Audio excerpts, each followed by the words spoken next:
অ্যামব্রক্স syrup এবং paediatric ড্রপের সেবনবিধি।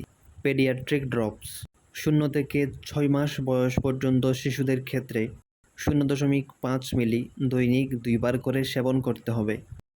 6 থেকে 12 মাস বয়সী শিশুদের ক্ষেত্রে 1 মিলি সিরাপ দৈনিক 2 বার সেবন করতে হবে। 1 থেকে 2 বছর বয়সী শিশুদের ক্ষেত্রে 1.25 মিলি সিরাপ দৈনিক 2 বার গ্রহণ করতে হবে। অ্যামব্রক্স সিরাপ গ্রহণের পদ্ধতি: 2 থেকে 5 বছর বয়সী শিশুদের ক্ষেত্রে 2.5 মিলি অর্থাৎ হাফ চামচ সিরাপ দৈনিক 2 থেকে 3 বার গ্রহণ করতে হবে। 5 থেকে 10 বছর বয়সী শিশুদের ক্ষেত্রে 5 মিলি অর্থাৎ 1 চা চামচ সিরাপ দৈনিক 2 থেকে 3 বার গ্রহণ করতে হবে।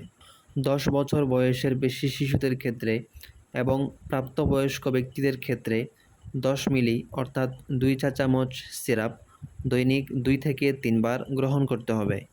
বিশেষ সতর্কতা: অতি সংবেদনশীলতা থাকলে, গ্যাস্ট্রিক এবং ডিউডেনাল আলসারের রোগীদের ক্ষেত্রে এবং খিঁচুনির রোগীদের ক্ষেত্রে অ্যামব্রক্স সিরাপ সাবধানতার সহিত ব্যবহার করতে হবে।